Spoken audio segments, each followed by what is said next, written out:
Salut, et aujourd'hui je vais vous parler de comment choisir des roues pour le roller derby. Donc il y aura 4 critères à prendre en compte. Les critères, ça va être le diamètre, la largeur, la dureté et le poids. Ce qu'il va falloir définir, c'est le type de terrain sur lesquels on va pratiquer. Ça va vraiment jouer principalement sur la dureté. Et donc pour commencer, donc là on va parler du diamètre. C'est la chose la plus simple. Le diamètre en derby en général, ça va être soit 59 mm, soit 62 mm. Donc les plus petites en 59 mm, ça va être les plus courantes. Ça va permettre d'avoir à la fois une bonne accélération, une bonne agilité. Et ensuite les 62 mm, elles vont être un petit peu plus longues à partir. Par contre, vous aurez un peu plus de vitesse une fois que vous êtes lancé. Donc c'est entre 59 et 62 mm, c'est vraiment des tailles qui sont bien adaptées au derby. Voilà. Donc ensuite, le second critère qu'il va falloir regarder, c'est la largeur. Au niveau des largeurs, donc on va prendre principalement des largeurs entre 31 mm et 45 mm de large. Donc les plus étroites vont permettre d'avoir plus d'agilité, ça va correspondre plus pour des joueuses ou joueurs qui jouent en tant que jammer, jammeuse. Donc on va vraiment jouer sur l'agilité, et sur les roues les plus larges, ça sera bien pour ceux qui débutent ou ceux qui veulent vraiment avoir plus de stabilité. En général, on va prendre des roues, donc les 38 mm de large, ça va être le plus courant. Ça correspond à ce qu'on trouvera sur les roues halo là, qui sont vraiment des roues assez populaires. Et voilà, donc étroit plus pour jammer et avoir l'agilité, large plus pour la stabilité, et puis l'entre-deux qui est 38 mm, qui va permettre de jouer un petit peu à tous les postes. Au niveau des duretés, après, si vous jouez un petit peu sur tout type de terrain, vous pouvez utiliser des roues ce qu'on appelle hybrides, qui sont des roues qui sont en 84A de dureté. Ça va être bien sur des sols glissants. Et voilà, ça va permettre de garder une bonne adhérence sur un peu n'importe quel type de sol. Ensuite, vous allez avoir des roues qui font entre 86 et 88A, donc plutôt mou pour des roues d'intérieur. Et ça va permettre de jouer sur des terrains glissants comme du béton ciré par exemple, ou vraiment des surfaces très lisses et glissantes. Ensuite, vous retrouverez les roues qui sont entre 90 et 93A, ça va être vraiment les plus courantes celles-ci. Ça va permettre de jouer sur un peu la majorité des terrains qu'on retrouve habituellement en derby. Ça peut être des parquets, ça peut être certains types de béton. 90, 93, ça c'est vraiment des sols qui reviennent, des duretés qui reviennent souvent.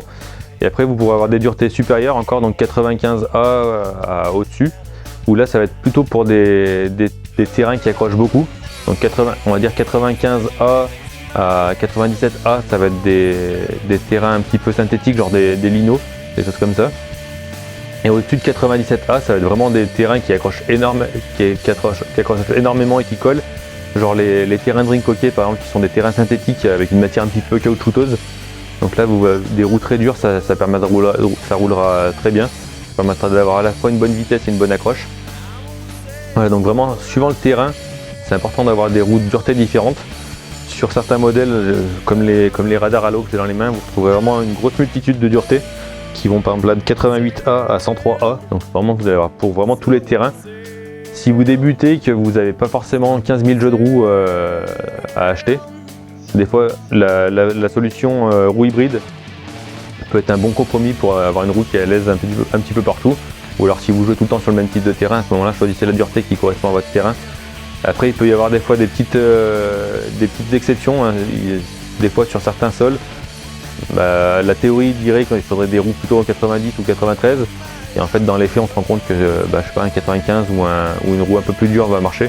Donc ça pour vraiment le savoir, l'idéal c'est de voir avec les autres joueuses ou joueurs ce qu'ils utilisent, et vraiment pour ajuster.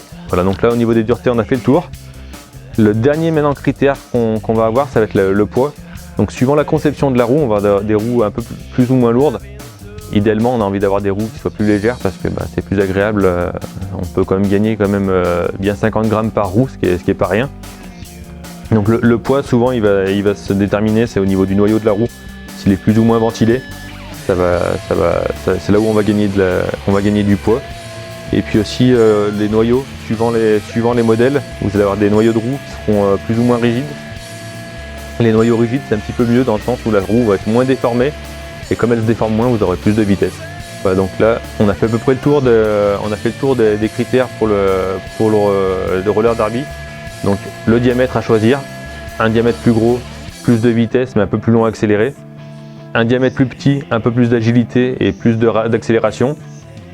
la largeur, donc roue plus étroite égale plus agile, roue plus large égale plus stable, la dureté, suivant le terrain on choisit une dureté différente, et puis le poids bien sûr qu'on va gagner du poids. Voilà, donc là vous savez à peu près tout maintenant sur les roues de roller derby. J'espère que cette vidéo vous a plu, pensez à mettre un petit like, à bientôt et bon ride.